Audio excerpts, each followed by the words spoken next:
خواتي خواتاتي اهلا وسهلا مرحبا بكم يا جماعة الخير مساء الخير عليكم مازال الفلا والسلام عليكم. J'espère que vous allez bien, j'espère que vous vous portez bien.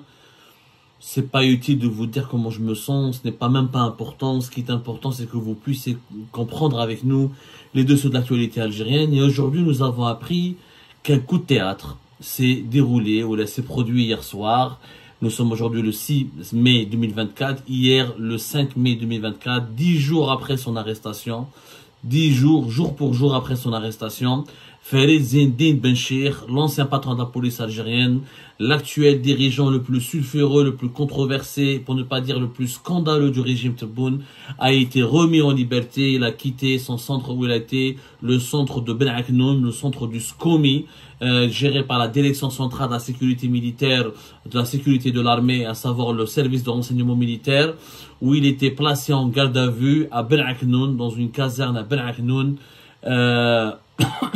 Farid Zinedine Benchir, il a été officiellement remis en liberté. Remis en liberté après avoir passé 10 jours de garde à vue et après avoir été placé sous enquête par le SCOMI, qui est le service central des investigations militaires. Et le service central voilà, le service central des opérations militaires. Voilà, quelque sorte, c'est l'équivalent de la caserne de la DGSI, de la Direction générale de la sécurité intérieure.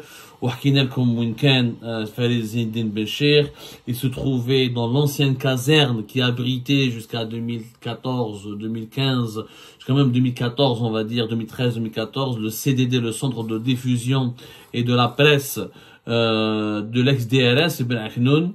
Farid Zinedine Benchir était mis en enquête pour complot contre les services de renseignement algériens, et la sécurité militaire était en train de préparer son inculpation, une enquête sérieuse, une enquête assez sérieuse pour le mettre en cause à la suite de son implication dans des manœuvres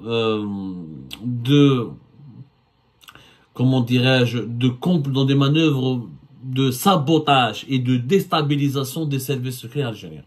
Je vous rappelle que cette affaire qui fait couler beaucoup d'encre est l'affaire la plus bizarre du monde.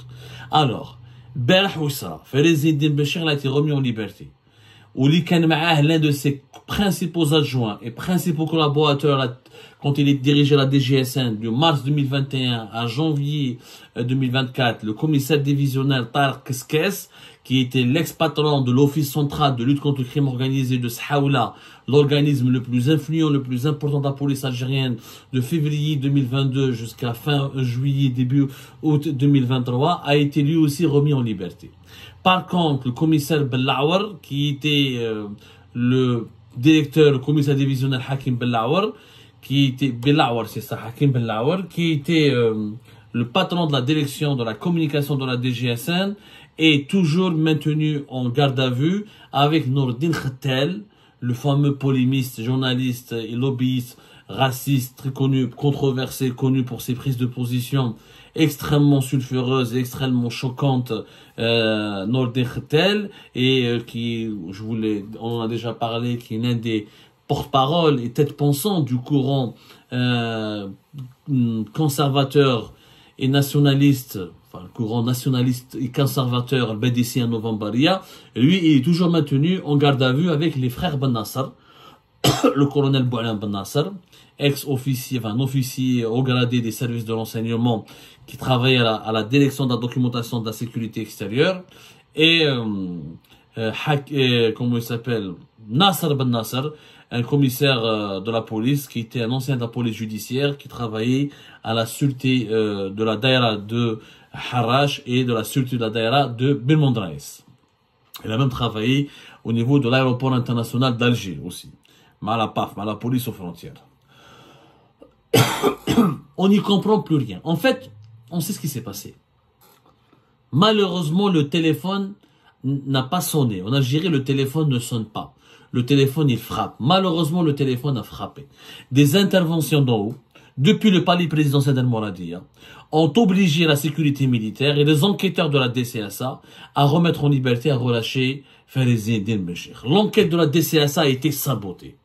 Faut dire la vérité, l'enquête a été sabotée. Farid Eddine Benchir a été libéré en dépit de toutes les preuves irréfutables qui ont été collectées, collectionnées, recueillies et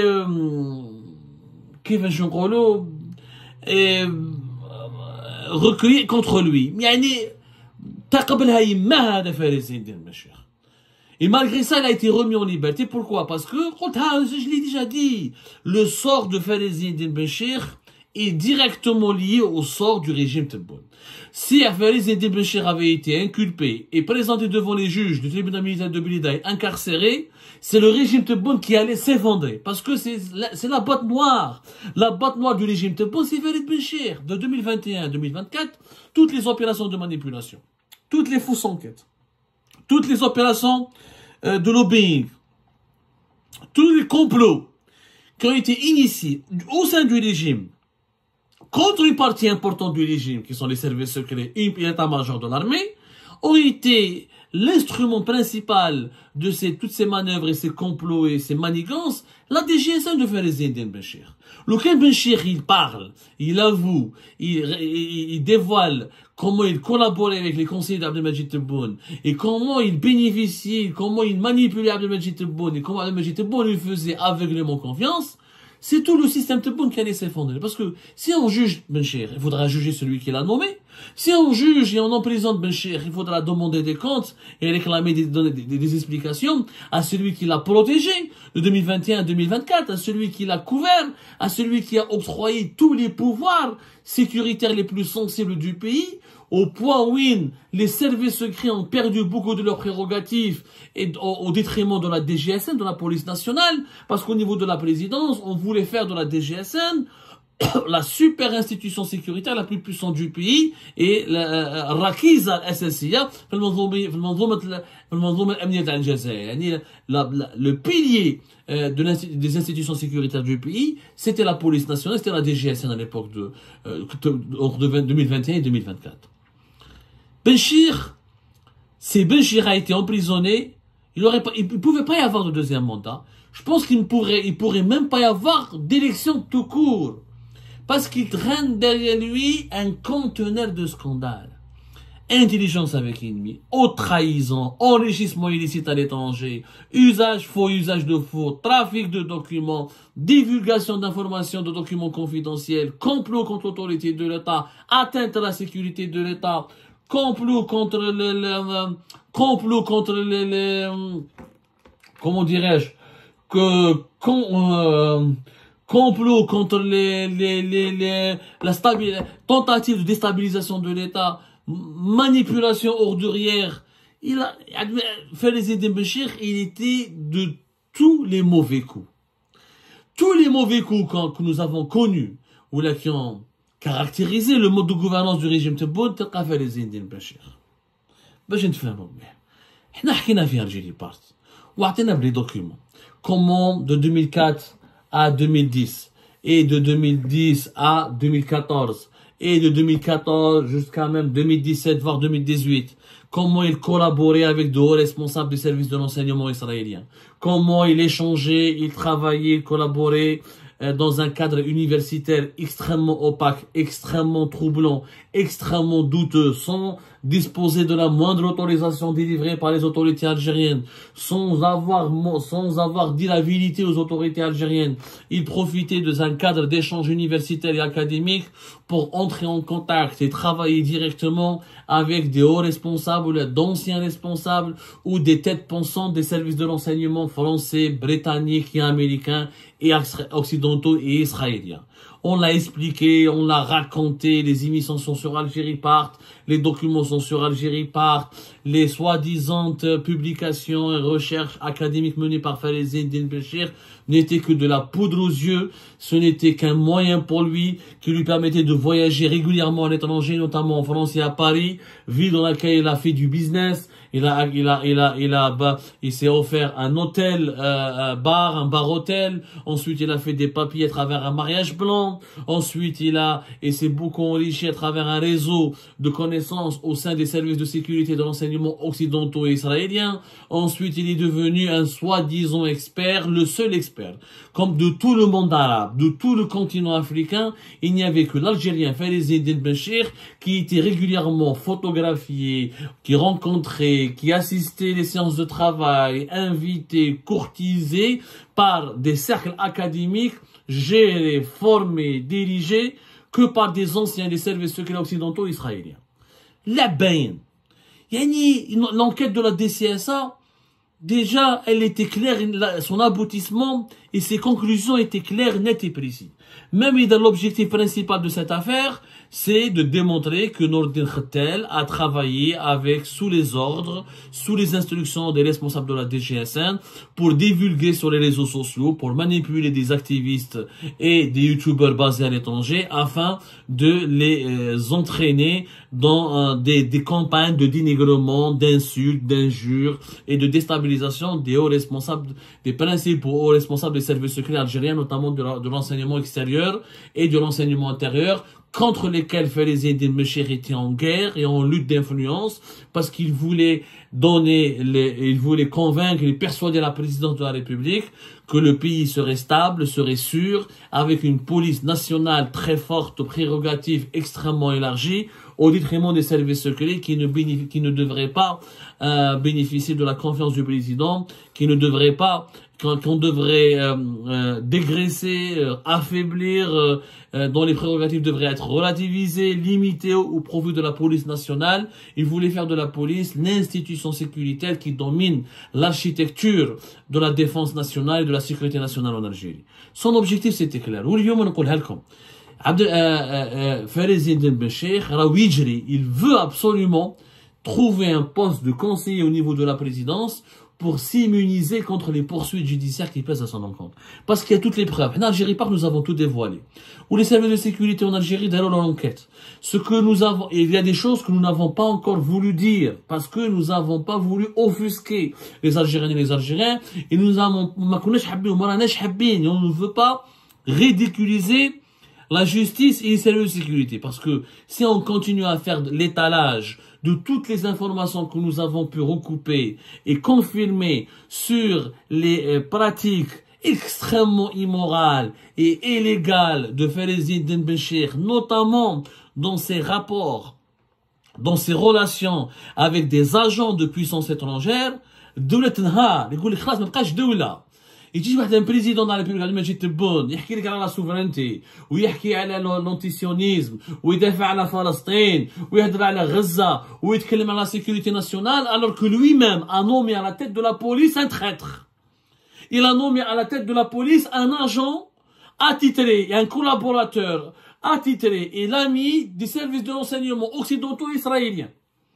Quelqu'un qui collaborait avec eux, qui travaillait avec eux, qui bouffait avec eux, qui dormait avec eux, qui gagnait de l'argent avec eux, et qui a obtenu des papiers en France à travers des activités, en partie grâce à des activités menées avec eux. Mais ça n'a plus de crédibilité, on nage en plein folie. أنا نقولها لكم رانا l'Algérie هذه n'a plus aucun sens. ما تقدرش تجي انت تهضر لي على لا سوفرينتي وانت يا الباترون دو لا بوليس الجيريان داير مارياج بلون en France باش يدير لي بابيي وانت لو باترون دو لا بوليس الجيريان de 2021-2024 خدام مع les Israéliens ou les Français, les Britanniques, les Américains dans des rencontres supposément académiques qui n'ont jamais été contrôlés par les autorités algériennes, qui n'ont jamais abouti à des travaux de recherche bénéfiques réellement pour l'Algérie en tant qu'État souverain et bénéfique pour la recherche scientifique sur la criminalité ou les différentes formes de criminalité en Algérie. D'ailleurs, Farid Eddine Benchir, il a écrit un ou les deux bouquins. Ces livres n'ont jamais été reconnus comme une référence mondiale. Il n'a jamais été salué par les universitaires sérieux dans son domaine comme étant une référence. Il collabore uniquement et comme par hasard qu'avec les cercles académiques qui sont gérés et créés et mis en place par des anciens des services de renseignement israéliens et occidentaux. Mais je venais dans une conférence dans un autre pays, la Chine, la Russie, l'Afrique, non, ils travaillent qu'avec la France ou là dans des salons qui sont uniquement fréquentés pénétrer, gérer, diriger, élaborer des anciens responsables des services secrets occidentaux et israéliens. Donc, c'est-à-dire il n'y a même pas eu besoin d'enquête. Il n'y a même pas eu besoin d'enquête. Comment quelqu'un qui dirigeait la sûreté de wilaya de Béchar et de Ouergla, deux régions stratégiques du pays, a pu être autorisé pour mener des activités soi-disant scientifiques et académiques avec des responsables, d'anciens responsables des services d'enseignement israéliens et occidentaux. Le tableau, il est clair. Il n'y a pas une ombre au tableau. Il n'y a pas une ombre au tableau. Souveraineté nationale, sécurité nationale, et vous faites des lois pour punir celles et ceux qui violent la sécurité nationale. La plus grande violation, c'est pas une violation, le plus grand viol contre la sécurité nationale était la nomination de Fayez Eddine Benchir et son maintien à la tête de la police algérienne et toutes les prérogatives qui lui avaient été accordées de 2021 à 2024. Le cadre de Benchir, le tribunal militaire, s'il commence à parler, il va ramener avec lui il faudra mobiliser tout un bus pour ramener un ensemble de conseillers et de responsables de la présidence. Le téléphone a sonné, des conseillers abus le plus haut sommet de l'État ont été menés pour obtenir la libération, on va dire peut-être momentanée, parce que c'est difficile de protéger Benchir. Mahrouk, harg rohou, khlas, il est affiché, il est grillé, très difficile de compte, jusqu'à quand? Peut-être que Benchir a survécu aujourd'hui. Il ne survivra pas longtemps. Parce que d'abord, il s'est créé beaucoup d'ennemis, il a fait beaucoup de conneries, il s'est grillé, il a trop de dossiers contre lui, il y a trop de preuves contre lui. Donc, c'est-à-dire, c'est comme si on arrêtait quelqu'un en flagrant délit. Fayez Eddine Benchir, il était en flagrant délit d'intelligence avec puissance étrangère, d'enrichissement illicite, de corruption et de complot contre certaines institutions de l'État. Slek Lyon, Slek longtemps. Et je pense qu'elle a été libérée aujourd'hui justement pour ne pas troubler le déroulement des élections présidentielles. Parce qu'encore une fois, son incarcération aurait compromis dangereusement le deuxième mandat de Tebboune et le déroulement des élections présidentielles. Comment on peut faire confiance? Comment l'État qui avait pratiquement un agent étranger à la tête de la police nationale pourrait organiser une élection présidentielle? C'est pas possible. C'est pas possible. Donc, un agent étranger en plus, un agent qui a un haut responsable qui a tout fait pendant 3 ans pour affaiblir les services secrets, qui sont la vitrine de la défense nationale de l'Algérie depuis l'indépendance. La révolution algérienne jusqu'à l'Algérie contemporaine, les services secrets en Algérie, c'est la vitrine, c'est le pilier, c'est l'armure de la défense nationale du pays. Fayez Eddine Benchir حاب يكسر l'armure باش يحط la police nationale comme étant l'institution mère et l'institution suprême. Moi, je suis pas en train de défendre quiconque. Moi, je rapporte des faits que nous avons pu prouver. Ce sont des faits dont certaines informations sont open source et d'ordre public. Nous n'avons pas révélé contre la France ou contre. On n'est pas en train de dire qu'il faut être contre anti-français, anti-israélien ou l'anti-britannique ou l'anti-américain pour parler de Benchir. Non. Nous défendons l'intérêt général et la manifestation de la vérité.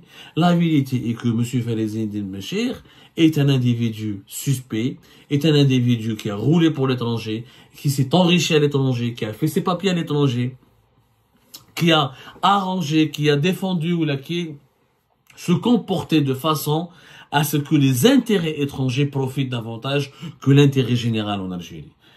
Maintenant, on aurait aimé que la DCS enquête, on aurait aimé que la justice militaire enquête, mais pendant ce temps-là, au lieu d'enquêter avec Fayez Eddine Benchir, on le libère, et on libère M. Keskes, sur lequel j'ai d'ailleurs beaucoup de choses à dire. On lui réserve un numéro spécial sur Keskes et ses Keskes, son business, ses allées et venues en France, soi-disant pour soigner sa fille, alors qu'il menait des soirées dans certains endroits extrêmement sulfureux. Il y a eu même des vidéos qui ont pu le filmer, il y a eu des images et tout ça, et nous avons consulté toutes ces images-là. On en reparlera d'autres Keskes plus tard. Mais ce qui est incroyable, c'est qu'on libère Fayez Eddine Benchir, on laisse Nourdine Khattel en garde à vue, et on laisse les frères Ben Nasser. Donc le téléphone a sonné, a frappé pour Benchir et Keskes, mais il n'a pas pu frapper pour Nourdine Khattel et frère Ben Nasser. Pourquoi? Parce que Khattel, s'il est sacrifié, ça ne va pas remettre en danger le deuxième mandat de Tebboune, ça ne va pas mettre en danger la campagne électorale de Tebboune. Ou les frères Ben Nasser, c'est Zouaoula, Babahom Met, c'était un général, Meskin Met, en 2005, ils sont détestés, ils n'ont pas d'influence, ils n'ont pas de réseau, personne ne peut les défendre, ne veut les défendre. En garde à vue, je rappelle que ces gardes à vue ont commencé depuis le 2 avril. Ça fait plus d'un mois. Ça fait plus d'un mois pour le colonel Ben Nasser et son frère Nasser Ben Nasser qui sont en garde à vue. Eux, ils sont maintenus en garde à vue. Pourquoi? On va nous faire croire que Nordin Krtel utilisait Ben Nasser, tous les deux, tout seuls, de leur propre chef, ont monté tout un complot contre les services secrets algériens. Soyons sérieux, qui va vous croire? Et avec la complicité de Nasser, ou Nasser, c'est quoi Nasser Ben Nasser, Ouch كان يبعث les pigeons de l'aéroport d'Alger vers l'Angleterre et le Maroc et la France pour te faire fuiter des informations confidentielles. Arrêtons, soyons sérieux. Les véritables responsables sont fait les Indiens Benchir. C'est le patron de la DGSN, c'est Tarek Keskes, c'est lui qui a arrêté les gens qui pour leur arracher des aveux. Il a même utilisé des agents de Sahaoula pour monter des dossiers contre les responsables des services secrets de service de l'enseignement intérieur et des services de l'enseignement extérieur. Et quand je dis ça, je défends pas les services de l'enseignement, je m'en fous. C'est à eux de se défendre là. S'ils étaient réellement solides et sérieux, ils n'auraient pas pu être humiliés. S'ils étaient vraiment, s'ils étaient une institution digne de ce nom, ils n'auraient pas pu être humiliés comme ils ont été humiliés de 2021 à 2024. Moi, je dis la vérité des faits. C'est que la police, où on a utilisé l'Office central de lutte contre le crime organisé de Sahaoula, ils ont préfabriqué 1000 dossiers, comme le dossier d'Algérie Part. Les DROF décembre 2022, janvier 2023, ils ont essayé de faire croire à la justice et à l'opinion publique et à la présidence que Algérie Part est une boîte noire utilisée par les services secrets pour diffuser des informations contre Tebboune.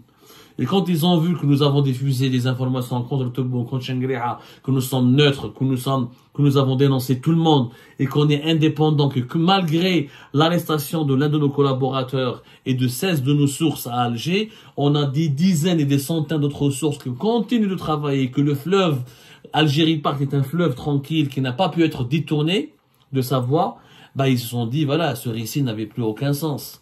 C'était insensé de continuer de croire que Algérie Part est une boîte ou un outil ou une arme secrète des services secrets algériens. Des étiquettes les étiquettes sont tombées, mais les masques sont tombés. Ça fait les Tarek Keskes, on fait les Indiens Benchir, avec Nordin Khettel, il divulguait des informations sur les réseaux sociaux pour noircir l'image et la réputation des hauts responsables des services secrets. Ils essayaient de convaincre certaines sources au sein même des déçus, des officiers, des appointés, des officiers en colère, des déçus, des frustrés, parce que voilà, dans toutes les institutions, il y a des frustrés, il y a des problèmes internes, il y a des dysfonctionnements. Et ils essayaient de convaincre des membres des services secrets de témoigner, de leur donner des informations pour monter des dossiers contre les principaux responsables dans le service de l'enseignement intérieur et extérieur. C'est extrêmement grave ce qui s'est passé. C'est que la police est devenue, à l'époque de Félix Benchir, une arme fatale pour détruire l'État depuis l'État algérien de l'intérieur. Il est comme un cancer. Et aujourd'hui, on le libère, on le remet en liberté parce que ça n'arrange pas Tebboune qu'il soit emprisonné, qu'il soit jugé, on l'a compris. Tebboune risque lui-même sa tête parce que c'est lui qui l'a nommé à la tête de la police, c'est lui qui l'a défendu, c'est lui qui l'a maintenu pendant 3 ans. Donc il risque sa tête et on laisse les frères Ben Nasser, Nordin Khettel. Donc c'est des petits moutons qu'on peut sacrifier, qu'on peut égorger, parce qu'ils n'ont personne pour les défendre, il n'y a personne pour les parrainer, et ils ne connaissent pas beaucoup de secrets, jusqu'à preuve du contraire. Ils ne connaissent pas des secrets extrêmement angoissants pour le régime Tebboune, ou extrêmement compromettants pour le régime Tebboune. Voilà l'Algérie d'aujourd'hui. Les traîtres et les salopards sont protégés, promus, défendus.